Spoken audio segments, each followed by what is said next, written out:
कोई भी गोल हो वो इन पॉइंट से आप आराम से अचीव कर लोगे। सबसे पहला पॉइंट है स्ट्रेस मैनेजमेंट। स्ट्रेस मैनेजमेंट वैसे देखने में तो बहुत बड़ा वर्ड है कि स्ट्रेस मैनेज कैसे करें। करना कुछ नहीं है, स्ट्रेस मैनेजमेंट का मतलब है आपको अपने ब्रेन को कंट्रोल में रखना है। Second one is time management. जब भी आप रात को सोने जाओ तो एक बार बेड पे जाने से पहले हमेशा दिमाग में ये बातें लेके आओ कि आज मैंने अपना कितना टाइम वेस्ट किया है। थर्ड वन हमारे पास में है बिलीफ। बिलीफ मतलब विश्वास। बोलते हैं कि दुनिया विश्वास पे टिकी हुई है, तो विश्वास आपको खुद पे भी विश्वास रखना है कि हाँ मैं ये कर सकती हूँ। Fourth one is confidence. Confidence में आपको ओवर कॉन्फिडेंट भी नहीं होना है, आपको बिलो कॉन्फिडेंट भी नहीं रहना है। हेलो फ्यूचर डॉक्टर्स, मेरा नाम गरिमा लांबा है। मैंने नीट 2022 में 665 स्कोर किया है। मेरी ऑल इंडिया रैंक 2165 है और मैं MBBS SMSA कर रही हूँ। वैसे मैं अपनी सक्सेस स्टोरी ना बता के आप लोगों को सिर्फ कुछ पॉइंट्स बताना चाहूँगी जिसकी वजह से आप सक्सेस पा सकते हो। ये सक्सेस ना केवल ऐसा नहीं है कि नीट क्लियर करना ही सक्सेस है। आगे फ्यूचर में जब भी आपको कोई भी गोल अचीव करना हो, या तो वो चाहे MBBS वाली जर्नी के अंदर हो या हमारे PG वगैरह में हो, या कोई भी गोल हो, वो इन पॉइंट से आप आराम से अचीव कर लोगे। सबसे पहला पॉइंट है स्ट्रेस मैनेजमेंट। स्ट्रेस मैनेजमेंट वैसे देखने में तो बहुत बड़ा वर्ड है कि स्ट्रेस मैनेज कैसे करें। बहुत से बच्चे बोलेंगे कि हमने सबसे सुना है कि आप स्ट्रेस मैनेज करो, पर स्ट्रेस को मैनेज कैसे करें। करना कुछ नहीं है, स्ट्रेस मैनेजमेंट का मतलब है आपको अपने ब्रेन को कंट्रोल में रखना है। उसका सीधा सा अच्छा सा तरीका है कि आप अपने पेरेंट्स से बातें करो। अगर कभी भी आपको ये लग रहा हो कि मुझसे पढ़ाई नहीं हो रही है या कोई भी प्रेशर आ रहा है, तो आप अपने पेरेंट्स से बात कर सकते हो। अपने गार्जियन जो भी सिस्टर वगैरह है, बड़ी या छोटे, कभी कभी ये होता है कि हम अपने फ्रेंड से, कलीग से, इनसे बात करके भी हमें बहुत हल्का महसूस होता है, तो आप वो भी कर सकते हो। Second one is time management. Time management आपको सिर्फ दो बातें याद रखनी है। पहला, आपको अपने, क्योंकि सबके पास 24 घंटे होते हैं, तो आपको उस टाइम को इस तरह से मैनेज करना है कि आप अपने ज़्यादा से ज़्यादा टाइम को अच्छे काम में यूटिलाइज कर सको। अच्छे काम का मतलब यही नहीं है कि ओनली पढ़ाई, यानी वो चीज़ें जिनसे आपका मन शांत रहे, जिनसे आप में कॉन्फिडेंस आता रहे, ऐसी चीज़ों में भी अपने टाइम को यूटिलाइज कर सकते हो। इसका सही तरीका है, जब भी आप रात को सोने जाओ तो एक बार बेड पे जाने से पहले हमेशा दिमाग में ये बातें लेके आओ कि आज मैंने अपना कितना टाइम वेस्ट किया है।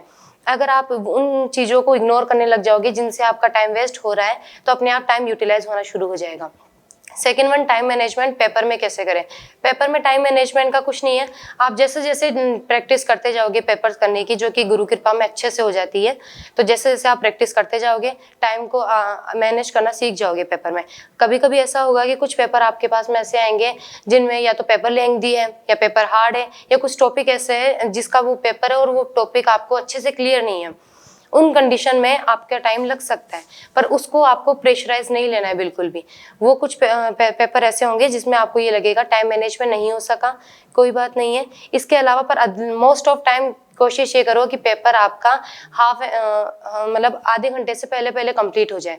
यानी वैसे 3 घंटे 20 मिनट का होता है, अभी 2022 में 3 आवर 20 मिनट एक्स्ट्रा थे, तो 20 मिनट आपके ये होनी चाहिए कि 20 मिनट से पहले पेपर कंप्लीट है और उस 20 मिनट में आप सिर्फ एक बार पेपर को देख रहे हो, तो ये चीज़ हो जाएगी। तो इसको हम बोलेंगे टाइम मैनेजमेंट। थर्ड वन हमारे पास में है बिलीफ। बिलीफ मतलब विश्वास। बोलते हैं कि दुनिया विश्वास पे टिकी हुई है, तो विश्वास आपको खुद पे भी विश्वास रखना है कि हाँ मैं ये कर सकती हूँ, और वो विश्वास जो है उसी को हम कॉन्फिडेंस बोलते हैं।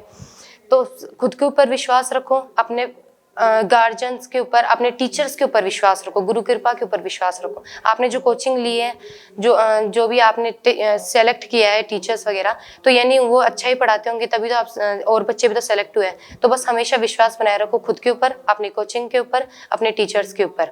And fourth one is confidence. Confidence में आपको ओवर कॉन्फिडेंट भी नहीं होना है, आपको बिलो कॉन्फिडेंट भी नहीं रहना है। मैंने देखा है बहुत से बच्चे ऐसे होते हैं कि जिनके मार्क्स जो है अच्छे आ रहे, तो वो ये चले जाते हैं कि मेरे को सब कुछ आता है, मैं बिल्कुल प्रिपेयर हूँ। जिस दिन आपने ये सोच लिया मुझे सब कुछ आता है, उस दिन आप सैचुरेट हो जाओगे।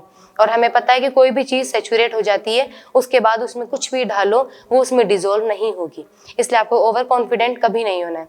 Second one is below confidence. तो आपको बिलो कॉन्फिडेंस कभी नहीं जाना है। उससे क्या होता है, हम पेपर देने जाते हैं पर उससे पहले हमारे मन में चलता है क्या मेरा हो जाएगा, क्या लगता है मुझे कौन सी कॉलेज मिल जाएगी। आपको डिसाइड ही नहीं करना है, आप सिर्फ प्रेजेंट को जियो बस, कि मुझे प्रेजेंट में ये चीज़ करनी है तो करनी है। पास्ट फ्यूचर वहां मत जाओ। पास्ट में क्या हुआ, आपने क्या गलतियां की पेपर में, ये गलतियों से सिर्फ पास्ट इसलिए होता है कि हम उस मिस्टेक को दोबारा ना कर सके। तो पास्ट के बारे में आपको नहीं सोचना है। पास्ट के बारे में सोचो तो सिर्फ इसलिए सोचो कि मैंने ये गलती की थी, मैं इसको कैसे बेटर कर सकती हूँ। फ्यूचर के बारे में आपको नहीं सोचना है, क्योंकि फ्यूचर आपके हाथ में है, पर कब है, जब आप प्रेजेंट को जियोगे। इसलिए फ्यूचर के बारे में सोच सोच के बार बार नेगेटिव नहीं लेके आना है माइंड के अंदर। और बाकी मोटिवेटर के लिए तो मैं यही बोलना चाहूँगी कि बुढ़ानिया जी सर बेस्ट है। कभी भी आपको लगे कि मैं जो है बिलो कॉन्फिडेंस हो रही हूँ या मेरा पेपर खराब हो रहा है, जो भी प्रॉब्लम है, आप बुढ़ानिया जी सर से बात कर सकते हैं। He is best for all everything. Thank you.